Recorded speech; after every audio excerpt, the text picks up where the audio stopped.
Salut à vous, bien-aimés dans le Seigneur. Nous vous bénissons de la part de Dieu notre Père, par Jésus-Christ, le seul Seigneur, celui qui est, qui était et qui revient bientôt. La grâce vous soit encore accordée de la part de notre Seigneur, de Dieu notre Père, par notre Seigneur, Jésus-Christ de Nazareth, le roi tout-puissant, le Seigneur des Seigneurs. Nous voulons encore nous entretenir dans la parole de Dieu et nous vous remercions pour toutes vos prières et pour vos encouragements et pour toute la grâce que le Seigneur a déposée dans vos vies pour bénir le peuple de Dieu, pour nous encourager, pour nous fortifier, pour nous édifier en Jésus-Christ de Nazareth. Amen. Donc, nous voulons continuer à partager encore dans une forme aussi exhortative, d'exhortation, concernant toujours les prisonniers. Nous sommes des prisonniers du Seigneur. Comme nous l'avons compris, la Bible parle beaucoup des prisons.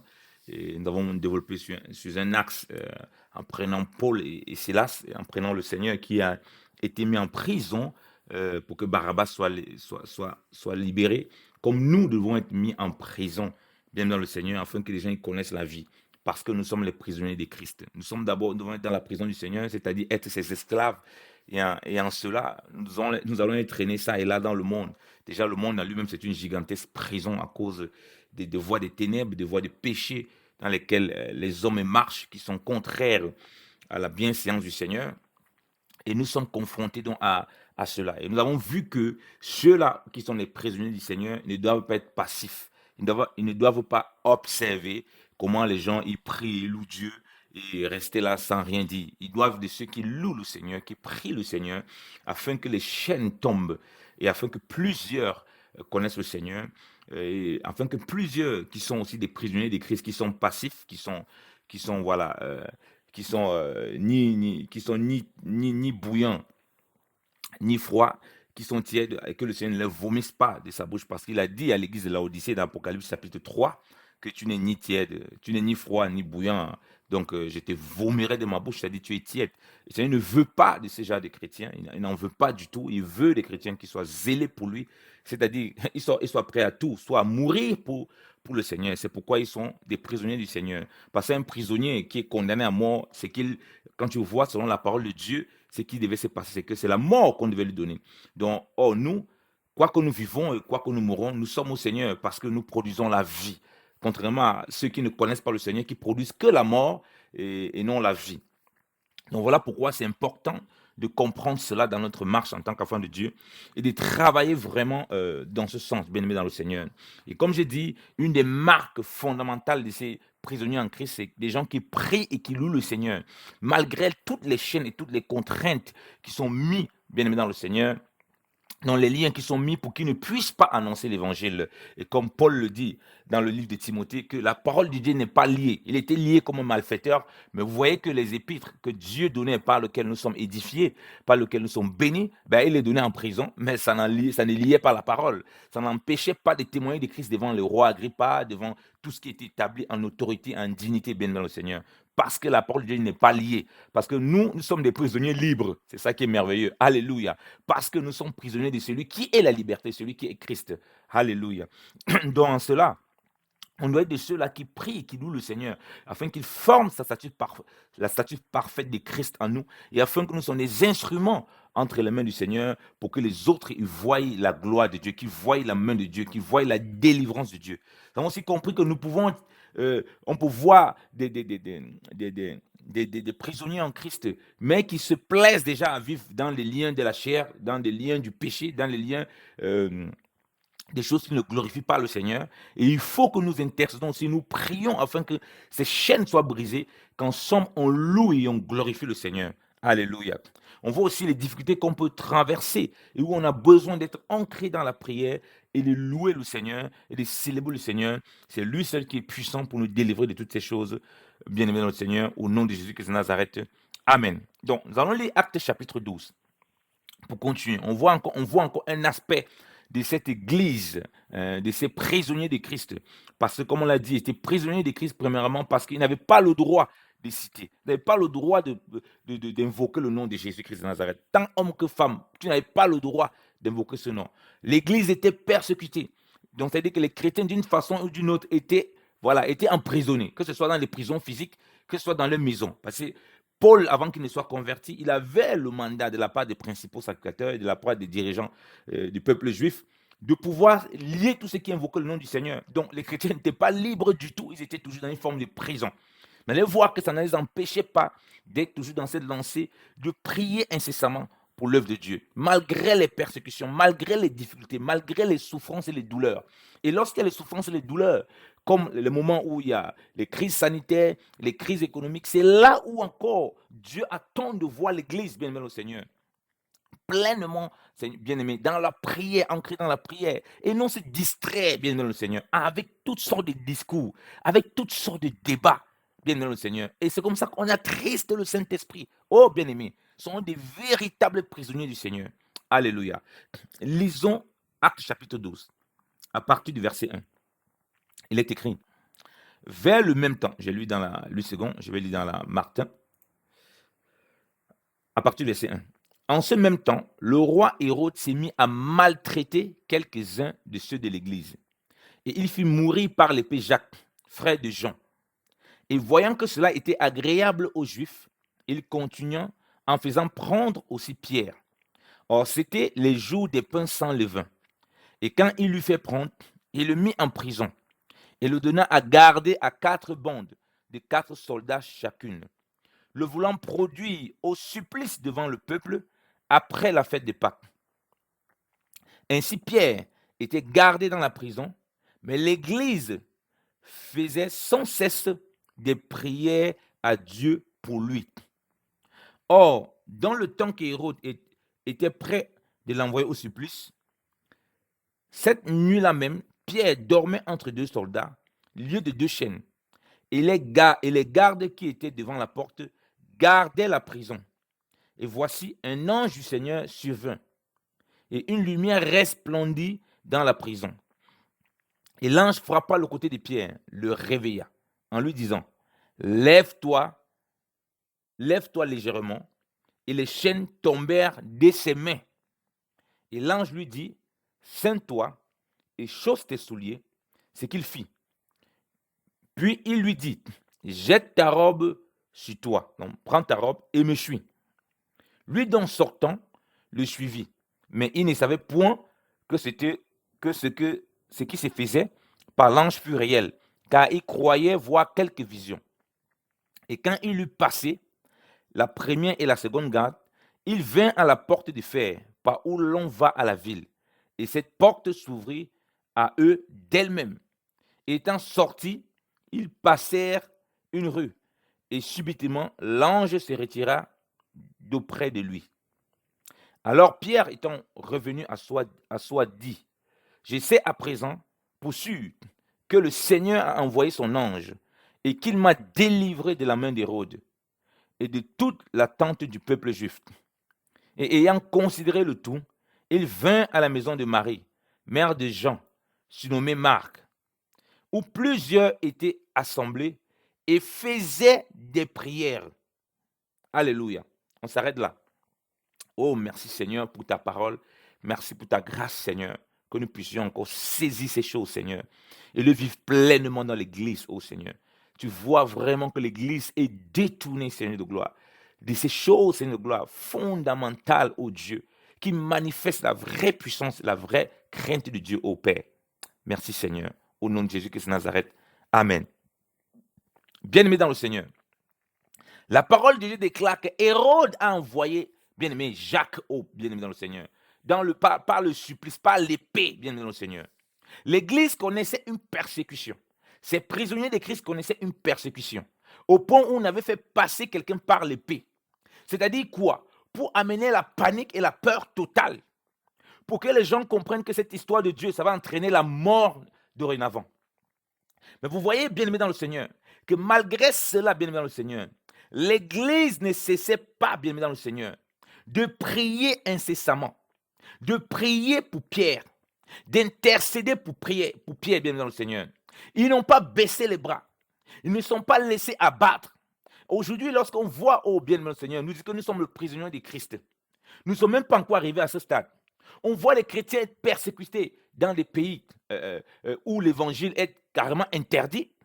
Mais l'Église ne se lève pas pour intercéder pour la vie de ces bien-aimés du Seigneur. Les gens sont insensibles à cela. Les gens ne comprennent pas que Pierre est une figure de ceux-là qui sont attrapés pour le nom de Jésus-Christ. Pas forcément physiquement.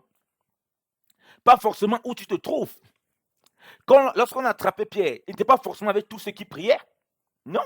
La parole nous dit que l'église, la parole de Dieu ne nous dit pas que l'église de Judée, l'église était l'endroit. L'église est bien dans le Seigneur.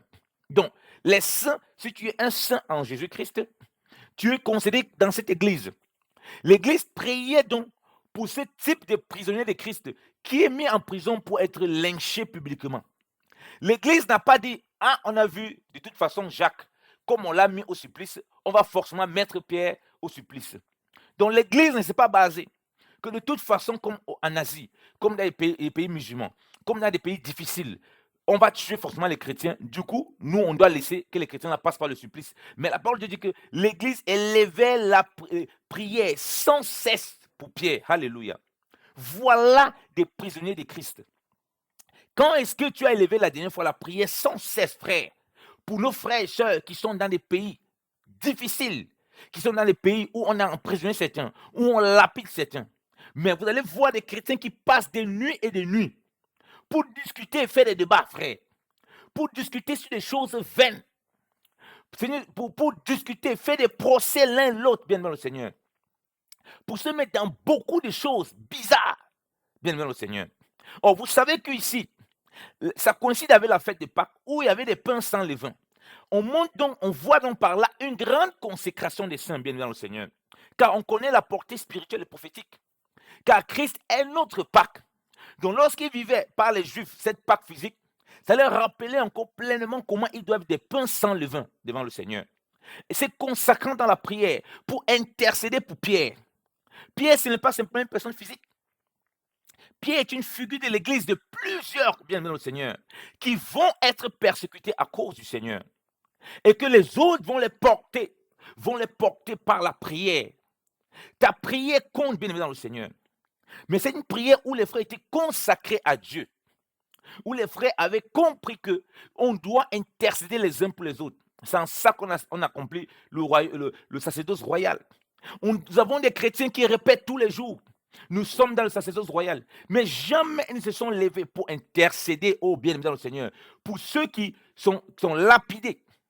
Pour ceux qui sont mis en prison. Pour ceux qui sont frappés à cause du nom de Jésus-Christ de Nazareth. Souviens-toi quelle est la dernière fois que tu as prié pour ce genre de choses. Mais s'il faut prier tous les jours pour tes besoins, tous les matins tu te lèves, tu pries, Seigneur, qu'est-ce que tu m'as appelé à faire? Qu'est-ce que tu m'as appelé à faire? Tes prières tournent autour de ton petit nombril.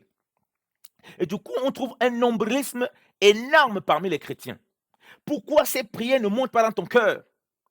Pourquoi les prières pour les pierres, bien dans le Seigneur? Ceux-là qui sont dans ces difficultés, à cause du nom de Jésus-Christ de Nazareth, oh bien-aimé dans le Seigneur. Si déjà, nos frères et sœurs qui sont dans le monde, bien dans le Seigneur, vivent des choses tellement difficiles, oh bien-aimé dans le Seigneur, à cause du Seigneur, et ils ont besoin de nos prières, on ne prie pas, bien-aimé dans le Seigneur. Est-ce que vous croyez que lorsque les gens auront alors des difficultés, ou bien quelqu'un aura péché, ou bien aura commis un forfait, on va prier? Non. Vous allez voir les chrétiens utiliser la langue en ce moment plutôt, pour diaboliser les frères et sœurs, pour être dans les murmures. Lorsqu'il faut murmurer, lorsqu'il faut médire, là la bouche sort et s'ouvre et on commence à parler du tout et de n'importe quoi. Lorsqu'il faut calomnier les collègues au travail, lorsqu'il faut calomnier tes frères dans le Seigneur, lorsqu'il faut mal parler des serviteurs de Dieu, lorsqu'il faut mal parler de tes parents, lorsqu'il faut parler grossièrement, lorsqu'il faut donner des paroles injurieuses envers ce que Dieu a établi comme autorité dans le monde, là tu vois qu'ils sont dans les ténèbres. Mais lorsqu'il faut prier déjà, comme dit premier niveau, prier incessamment pour ceux qui sont persécutés pour le nom de Christ. On n'a pas dit que l'église priait un moment, l'église priait sans cesse. On voit le degré, bien dans le Seigneur, de consécration de ses frères et sœurs. Pour voir la main du Seigneur se manifester dans la vie des pierres, bien dans le Seigneur. De Pierre, comme dit, qui est une figure de l'église, des autres prisonniers. Nous sommes prisonniers de Christ. Dieu nous donne dans notre prison de prier, de ne pas être passif. Et beaucoup de personnes sont passives comme ça là. Lorsqu'on est en train de tuer tes frères par-ci, par-là, tu peux toujours croire que tu n'es pas l'église de Laodicée, en te vantant de toutes sortes de raisonnements. Mais quelle est la dernière fois que tu as prié pour ces bien-aimés, oh bien-aimés dans le Seigneur? On dit sans cesse. Donc tous les jours devant tes yeux, tu dois te rappeler qu'il y a tes frères et sœurs qui sont persécutés. Hébreux chapitre 13 nous dit que de se souvenir des prisonniers, bien-aimés dans le Seigneur. Comment tu vas te souvenir des prisonniers lorsque tu ne pries pas pour eux? Comment tu peux mettre même à part tes moyens financiers, les moyens que Dieu a disposés pour soutenir les missionnaires, parce que aussi ça se souvenir des prisonniers. Les missionnaires qui sont dans des pays, qui sont dans des pays difficiles, dans les pays où on persécute les frères, dans les pays où on emprisonne les frères, bien aimés dans le Seigneur. Quand toi, tu ne te souviens pas d'eux, quand toi, tu ne pries pas pour eux, mais tu continues à dire, je suis un prisonnier de Christ, mais un prisonnier de Christ qui ne prie pas pour Pierre. Oh, bien aimé dans le Seigneur. Un prisonnier de Christ, lorsqu'il prie, c'est une fois, il passe dessus. Que le Seigneur nous appelle, le Seigneur nous appelle encore, bien aimé le Seigneur, à nous repentir de tout notre cœur. Repentons-nous et préparons les voies du Seigneur. Aplanissons les sentiers du grand roi. Jésus-Christ revient bientôt. Il vient prendre cette église, bien le Seigneur, qui ne regardait pas au supplice, qui ne regardait pas à leurs difficultés. Lorsqu'on dit de prier sans cesse, ça donne c'est une connotation de montrer un degré élevé de préoccupation pour Pierre, pour ceux qui étaient persécutés. Ça veut dire que ces frères, malgré qu'on avait pris Jacques pour le passer à l'épée, il n'avait pas du tout été découragé, bien-aimé dans le Seigneur. Il ne s'est découragé pas du tout. Ce n'est pas parce qu'on avait tué Jacques. Ce n'est pas parce que tu vas voir certains chrétiens, ils sont morts à cause du nom de Christ, que ça va entraîner le découragement. Oui, on va pleurer. On aura du mal. Mais on se relève, on continue à prier. Ce n'est pas parce que Jacques est mort. Ce n'est pas parce qu'un frère, une soeur est mort dans l'œuvre du Seigneur, est mort à mission, est mort sur le champ de bataille, parce que nous sommes dans un combat. Notre combat n'est pas contre la chair et le sang, mais contre des mauvais esprits, bien aimés dans le Seigneur. Ce n'est pas parce qu'il est mort qu'on va cesser de prier et se dire de toute façon, si Hérode tue celui-ci, a tué Jacques, a tué nos frères qui sont dans le combat, a tué nos frères à cause qu'ils ont aimé le Seigneur et que leurs familles ne veulent pas, et qu'on a brûlé, alors de toute façon, il va aussi tuer Pierre, on doit abandonner. Non, bien aimé le Seigneur. Cette église ne se base pas sur ça, mais elle a le cœur du Seigneur. Elle monte les prières comme un parfum de bonne odeur, sans cesse, incessamment, bien aimé le Seigneur. Est-ce que c'est le cas pour moi? Est-ce que c'est le cas pour toi, bien aimé le Seigneur? Oh, bien aimé dans le Seigneur, quel type de prisonniers sommes-nous pour le Seigneur? Quel type de prisonniers, bien aimé dans le Seigneur? Mais lorsqu'il faut mal parler, lorsque nos bouches doivent sortir pour dire des insanités, lorsque nos bouches doivent sortir pour dire des choses horribles envers notre prochain, là, on trouve notre langue ouverte. Là, on trouve notre bouche ouverte. Bien-aimés, je nous en supplie. Si nos bouches doivent être ouvertes, beaucoup. Si on doit parler beaucoup, ça doit être dans la prière, bien aimé le Seigneur, pour les saints, bien aimé le Seigneur. Ça doit être dans la prière pour ceux qui sont persécutés. L'Église est née dans la persécution. Beaucoup de chrétiens souffrent ça et là. Je me rappelle des témoignages que j'écoutais des personnes qui sont en Inde. Quand j'avais commencé à servir le Seigneur, il me permet de tomber sous ces vidéos où on lapidait les chrétiens, où on persécutait les chrétiens, où certains avaient pu parler à des missionnaires, où ces missionnaires, ces frères leur disaient que priez pour nous, car nous faiblissons. Certains vivaient, bien aimés dans le Seigneur, oh, bien aimés dans le Seigneur. Certains vivaient dans la brousse, oh Dieu. Certains vivaient, oh, bien aimés dans le Seigneur, dans des forêts. Ils avaient les maisons brûlées, oh, bien aimés dans le Seigneur. Mais toi, oh, tu es assis dans le chaud, bien aimé dans le Seigneur. Toi, tu es épargné du froid, bien aimé dans le Seigneur. Alors que ces bien-aimés, oh Seigneur, ils sont là, ils sont persécutés, bien aimé dans le Seigneur. Ils se retrouvent errants ça et là. Ils n'ont plus de maison, frère. Ils n'ont plus un abri, oh. Ils ne peuvent plus manger à la faim, oh, bien aimé dans le Seigneur. Parce qu'ils sont prisonniers à cause de Christ, bien aimé dans le Seigneur. Parce qu'ils sont persécutés. Mais nous, l'Église est là en train de manger, boire, s'empiffrer de toutes sortes de choses stupides et ridicules, bien aimé dans le Seigneur. Et lorsque j'écoutais ces témoignages, je fondis en larmes. Je déchirais mes vêtements, oui, de façon de parler spirituellement. J'entrais en jeûne, j'intercédais, je me rendais compte que je n'intercédais pas assez. Lorsque je voyais des frères dont la tête était éclatée avec des pierres, oh, bien-aimé, si Dieu nous montre l'église primitive, si Dieu vous fait grâce d'avoir une révélation de ce que c'est, pas ce que vous lisez, parce que nous lisons comme ça, bien-aimé le Seigneur, il y a un changement radical dans notre marche en tant qu'enfant de Dieu. On n'a plus le temps à perdre dans des futilités. On réalise à quel point l'Église souffre. L'Église est persécutée, pas parce qu'on est autour de nous, on est dans les pays occidentaux où on a soi-disant la liberté de s'exprimer. L'Église, majoritairement, souffre. Des chrétiens sont dans des grottes en Chine, sont dans des grottes dans des pays musulmans. La persécution ne va pas s'arrêter. On ne prie pas pour que la persécution cesse. Ils n'ont pas prié pour que la persécution cesse. Ils priaient pour que Dieu préserve le cœur de ces pierres, afin qu'ils ne régnent pas le Seigneur. Dieu préserve le cœur de ces gens, afin qu'ils les délivrent pour annoncer davantage l'évangile. Que Dieu préserve le cœur de ces pierres, afin qu'ils soient un témoignage vivant en prison du Seigneur. Alléluia. Oh, bien-aimé dans le Seigneur. Afin qu'on les soutienne, oh, bien-aimé. Combien de fois tu pensais à ces missionnaires qui meurent dans le champ de bataille, bien-aimé dans le Seigneur, et qui sont lapidés, certains vont même en Syrie, dans les zones de guerre, bien-aimé dans le Seigneur. Lorsque j'allais à Butembo en mission, bien-aimé dans le Seigneur, dans le Nord Kivu, en RDC, bien-aimé, c'est une zone où il y a de la guerre. Beaucoup me disaient, fais attention, tu as une femme et des enfants. Bien-aimé dans le Seigneur, je ne me préoccupais pas de ce qui devait m'arriver. J'étais dans le repos et la paix du Seigneur. Ma vie ne comptait plus en ce moment parce que j'avais les yeux fixés sur ce que le Seigneur veut que je fasse. Et je suis allé en prison et j'ai vu des prisonniers. Je voyais des personnes qui étaient perdues, qui avaient besoin du Seigneur. Bien-aimé dans le Seigneur. Des centaines de personnes ont cru au Seigneur. Ils étaient des prisonniers. Ils ont compris la révélation de ce que ça veut dire être prisonnier. On a besoin d'être prisonnier de Christ et d'être délivré des chaînes du péché, des chaînes des ténèbres, bien aimé dans le Seigneur. J'ai réalisé donc quand j'étais en cette mission, de voir comment le Seigneur veut qu'on se souvienne des prisonniers qui sont déjà en Christ. Et comment on se souvient de ces prisonniers qui sont en Christ. On accomplit pleinement l'œuvre du Seigneur.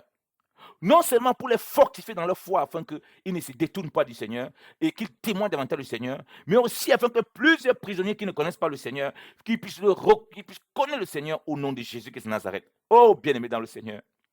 Nous ne pensons pas à cela, ça ne nous préoccupe plus. L'Église est née sous la persécution. Oh, les chrétiens aujourd'hui s'engraissent. Beaucoup s'engraissent. Les chrétiens aujourd'hui ont abandonné la vie de consécration dans le jeûne et la prière. Mais les chrétiens sont devenus des grands débatteurs théologiques, bien-aimés dans le Seigneur. Voilà pourquoi on finit par parler des miracles, par parler des puissances, mais il n'y a aucune puissance. On parle beaucoup, mais on voit très peu de résultats. Oui, le Seigneur nous parle, bien-aimés dans le Seigneur, de nous repentir, de revenir au fondement véritable, bien-aimés dans le Seigneur. Des disciples qui sont dans la prière. Oui, le nombre de mots, le nombre de fois nous parlons. Est-ce que nous sommes vraiment dans la prière comme ces disciples? Ils priaient sans cesse, bien-aimés dans le Seigneur. Oh, bien-aimés. Alléluia. Oui, bien-aimés dans le Seigneur. Il y a cette figure de l'Église comme Pierre, qui n'a pas peur d'être arrêté. Pierre était dans le repos du Seigneur. Oui, bien-aimé dans le Seigneur. Est-ce que tu es dans le repos du Seigneur? Lorsque tu fais l'œuvre du Seigneur, tu es persécuté. Ou bien tu commences à avoir peur. Tu te souviens des Jacques qu'on a crucifiés. Tu te souviens des Jacques qu'on a passés par l'épée. Tu te souviens des Jacques qu'on a lapidés comme on a lapidé Paul. Tu te souviens des Jacques qu'on a mis à mort avec des balles. Ou bien tu es comme Pierre, tu dors dans le repos du Seigneur. Pierre ici, qui est en prison, il est la figure du disciple qui est dans le repos du Seigneur. Il n'a pas peur des gardes ça et là parce qu'il sait que le Seigneur veille sur lui. Alléluia. Voilà l'autre pan. Mais vous voyez les gens dans l'église, quand ils prient pour leur sujet, quand ils prient pour leur situation, ils ne sont pas tranquilles, ils sont inquiets tellement. Ils ont tellement peur de la mort. Ils commencent à se rappeler, oh tel frère, oh telle soeur est mort du coronavirus, du Covid. Du coup, quand il prie, Seigneur, préserve-moi, il n'est pas en paix, il n'est pas comme cette figure de Pierre. Il n'est pas en paix du tout. Lorsqu'il va aller faire l'œuvre de Dieu, il doit témoigner du Seigneur dans son travail. Partout, il peut rencontrer des gens. Son premier réflexe, c'est les distanciations de mesures. Ce n'est pas qu'on ne doit pas respecter ces choses. Mais ta première préoccupation, c'est que les gens ils doivent connaître le Seigneur. Alléluia. Les gens ont d'abord peur de ce Covid au lieu d'être dans le repos du Seigneur et de penser aux personnes qui doivent connaître le Seigneur, bien-aimé dans le Seigneur. Oh, bien-aimé dans le Seigneur. Pierre était dans le repos, couché dans le repos, bien-aimé dans le Seigneur. C'est là que l'ange de l'Éternel, bien-aimé le Seigneur, est venu la visiter. Donc l'action de l'ange s'est faite dans la vie de Pierre. Non seulement parce qu'il était dans le repos du Seigneur. Alléluia. Tu dois être dans le repos lorsque Hérode, qui est cette figure de ceux qui persécutent l'Église. Et ceux qui persécutent l'Église, parfois ça peut être les propres chrétiens. Bien-aimé dans le Seigneur. Ça peut être des propres frères qui ne comprennent pas le jeu du Seigneur, qui te persécutent encore bien dans le Seigneur, parce qu'ils ne comprennent pas le voie du Seigneur. Et toi, tu dois être dans le repos du Seigneur, comme Pierre. Et c'est là où l'ange du Seigneur vient apporter la délivrance. Et pendant ce temps, tu as cette figure de l'Église aussi, qui est en train de prier. Lorsque Pierre sort de prison, qu'est-ce que la Bible nous dit, bien aimé dans le Seigneur?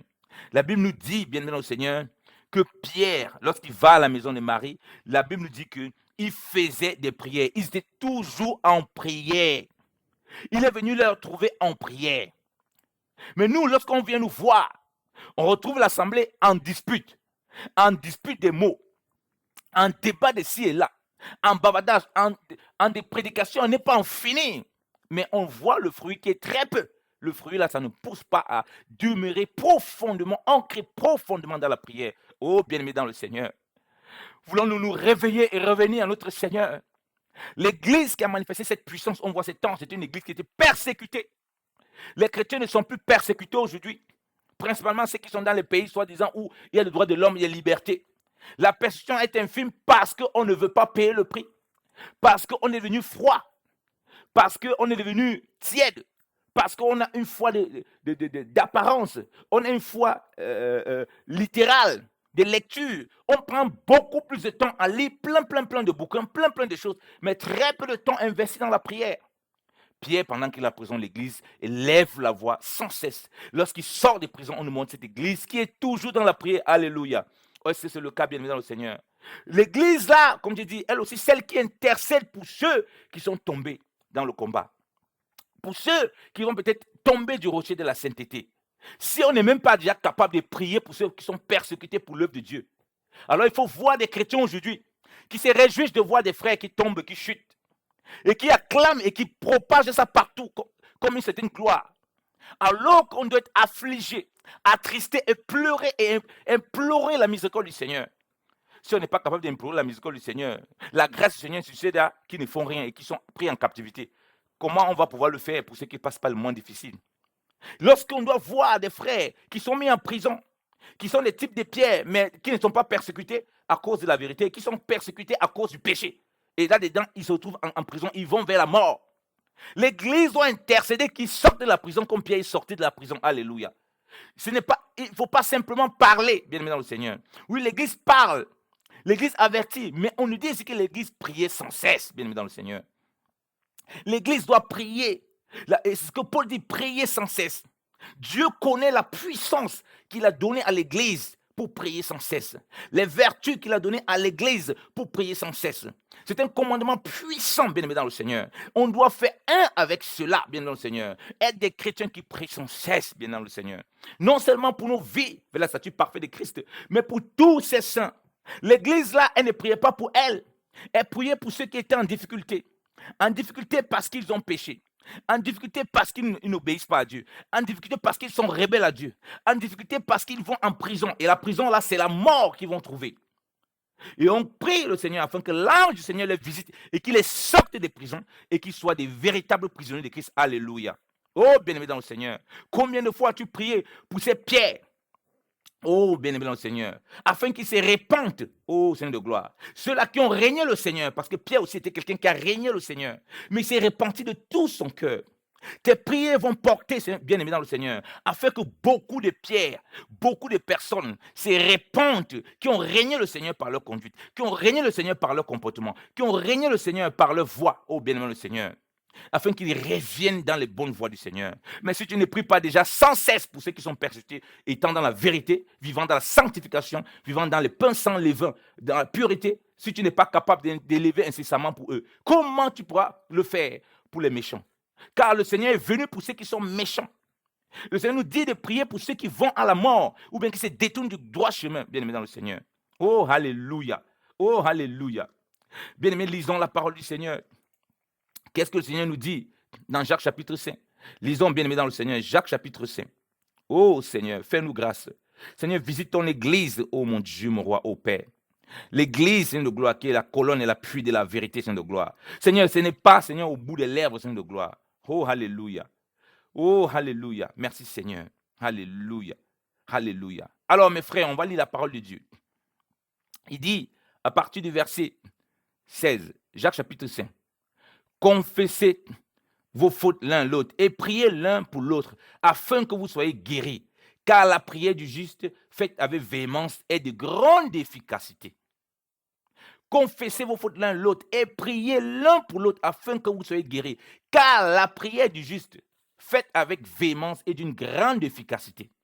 On dit que la prière fervente du juste, la prière véhémente dont on veille pleinement, par la foi, bien-aimé dans le Seigneur. Oui, bien-aimé dans le Seigneur.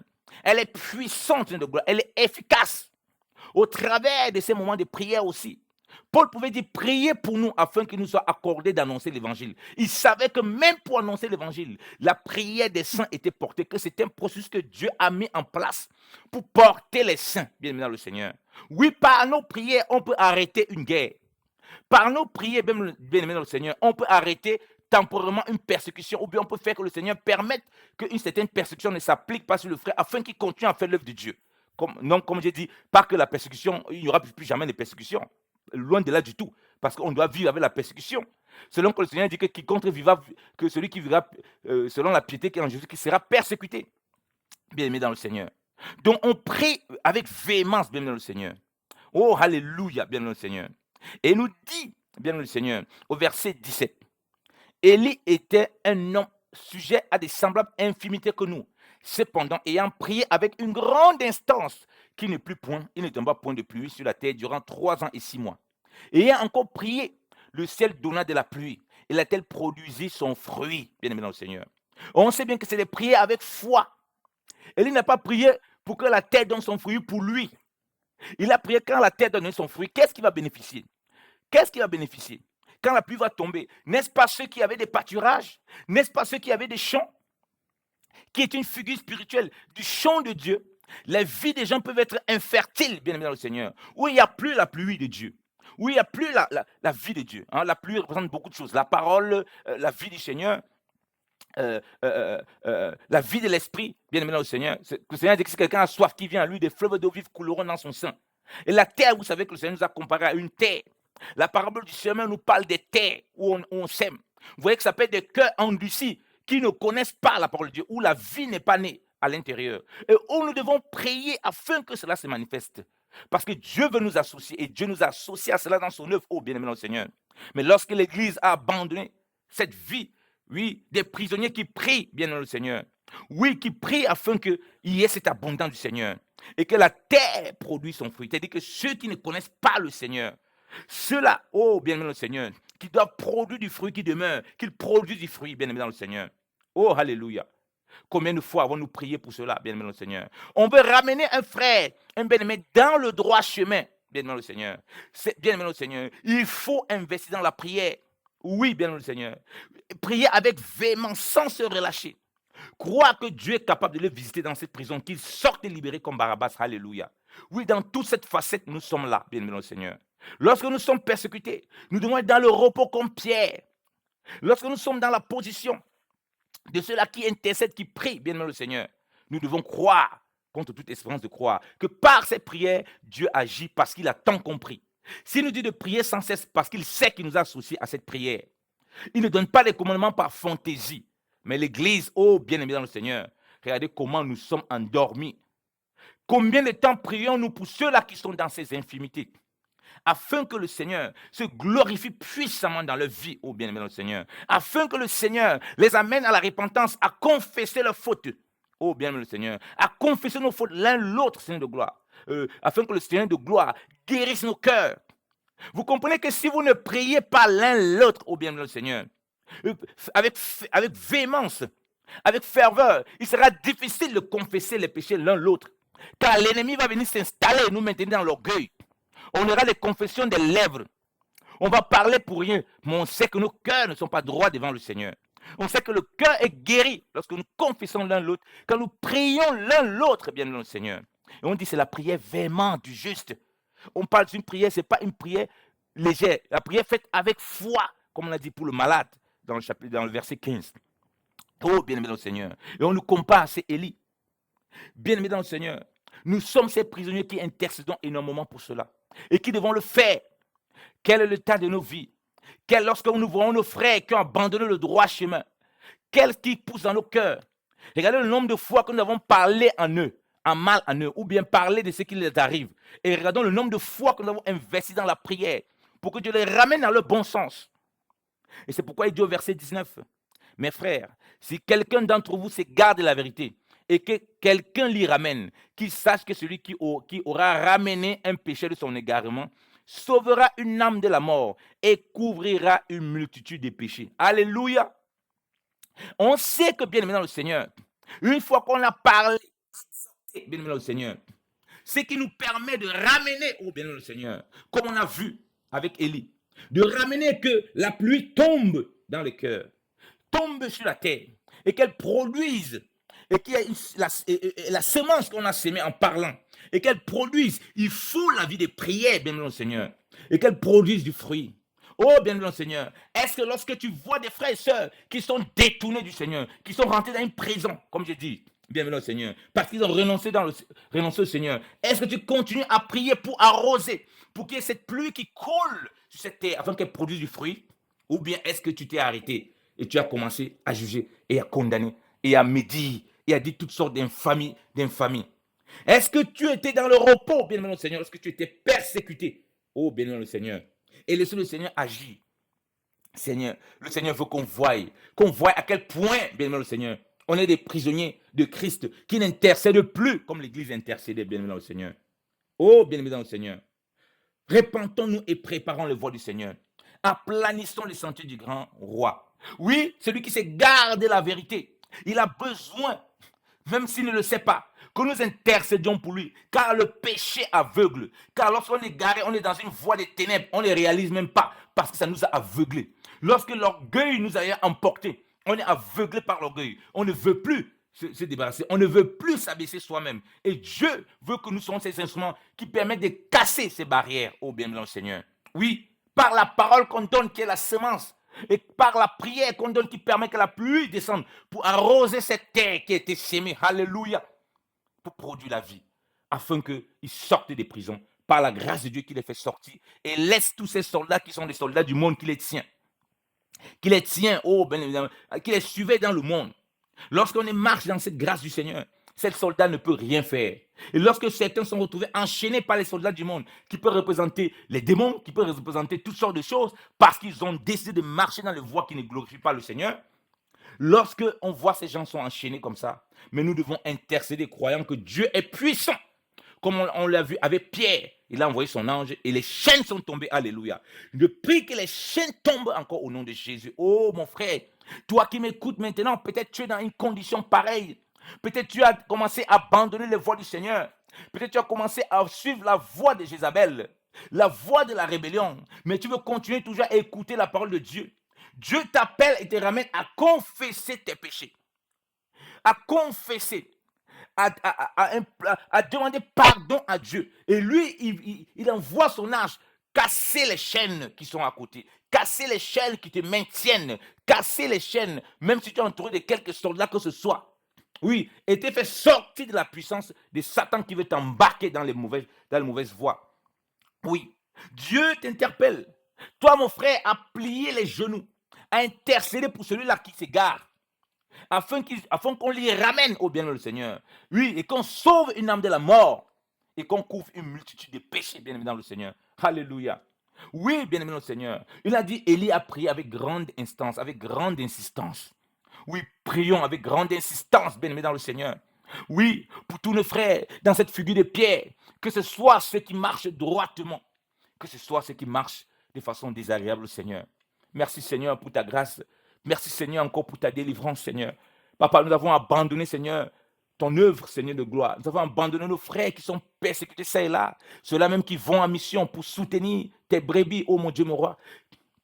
Pour soutenir ceux qui sont en difficulté, Seigneur de gloire. L'Église s'est retrouvée, Seigneur, en train de bavarder beaucoup, mais bavarder très peu dans la prière, alors que tu as dit que c'est un commandement de prier sans cesse. Oh Seigneur, nous te supplions encore, mon Dieu, mon roi, oh papa. Manifeste encore ta grâce, Seigneur, parmi ton peuple, Seigneur de gloire. Délivre-nous de cette sorcellerie, oh papa. Oh Seigneur, nous avons été ensorcelés, oh papa. Par toutes ces choses, parce qu'on nous a dit qu'on a les droits de ceci, cela, les droits de l'homme, Seigneur de gloire, et nous avons abandonné notre premier amour. Je te prie encore, Seigneur de gloire, je te demande pardon, oh Seigneur. Pour toutes les fois, nous avons jugé, condamné nos frères qui s'est éloigné du droit chemin. Nous avons oublié que nous devons prier au Seigneur de gloire afin que la pluie tombe, ô Dieu. Au-delà de la semence que nous avons pu semer, afin que la pluie tombe, ô Seigneur de gloire. Oui, c'est cette terre qui puisse produire du fruit, cette terre qui s'est endurcie, cette terre qui s'est éloignée. Et que tu les visites comme tu as visité Pierre au Seigneur de gloire. S'ils sont en prison au Seigneur de gloire, à cause des ténèbres, à cause du péché, et qu'ils ressortent libres, Père, au nom de Jésus-Christ de Nazareth. Afin que nos frères qui sont persécutés dans l'œuvre de Dieu, qu'ils soient fortifiés, comme l'ange fortifia le Seigneur à Gethsemane, oh mon Dieu, mon roi papa. Qu'ils soient encouragés, Seigneur de gloire. Donne-nous de mettre notre énergie pour soutenir, oh mon Dieu, mon roi. Oh les saints, Seigneur, qu'ils en vont tomber au combat, oh mon Dieu, mon roi, oh papa, Seigneur de gloire. Et qui souffrent persécution ça et là, oh Seigneur. Merci encore pour ta grâce, Seigneur de gloire. Merci encore parce que tu ranimes la flamme, oh papa, oh parmi ton peuple, Seigneur de gloire. Que le peuple sorte de toute forme de distraction, oh mon Dieu, mon roi. Tu veux voir une église, oui, qui est sacrificateur, pas d'élèves, mais qui intercède vraiment, Seigneur. Qui investit pleinement de son temps, oh Père, dans la prière. Oh Seigneur. À toi soit la gloire encore, oh Père. À toi soit la louange encore, oh Père. Dans le nom de Jésus-Christ de Nazareth. Amen. Soyez encore abondamment bénis, peuple de Dieu. La paix et la grâce du Seigneur soient avec vous. Priez pour vos frères. Priez pour vos maris. Le mari est rebelle. Le mari s'éloigne de Dieu. Ma soeur, tu n'as pas besoin de parler pendant mille mots. Une fois que tu as donné la parole du Seigneur, c'est une semence. Je veux que tu l'arroses dans la prière, bien-aimé dans le Seigneur, afin qu'il reçoive la pluie et dans la patience. Oui, il en est de même, il en est de même pour toi, mon frère, pour ton épouse, pour nos frères et sœurs dans le monde entier qui sont en prison de leur péché. Oh mon Dieu, mon roi. Nous venons comme cette église qui élevait la voix pour Pierre. Oui, béni le Seigneur. Oh mon frère, ma soeur, je t'en supplie. N'endurcis pas ton cœur. Et si tu m'écoutes, tu vois que tu marches d'une façon qui ne glorifie pas le Seigneur. Tu es quelqu'un qui aime tellement les problèmes et les conflits. Dieu t'appelle à investir ton cœur dans la prière, à pardonner, à confesser tes fautes. Oui, humilie-toi sous la puissante main du Seigneur qui est puissant pour guérir ton cœur. Quand tu le confesses, tu pries de cœur sincère. Oui, il te le pardonne. Oui, il te libère, il te donne sa paix qui surpasse toute intelligence. Oh, bien-aimé dans le Seigneur, soyez abondamment bénis. Que la grâce de notre Seigneur soit avec encore tous. Au nom de Jésus-Christ de Nazareth. Amen.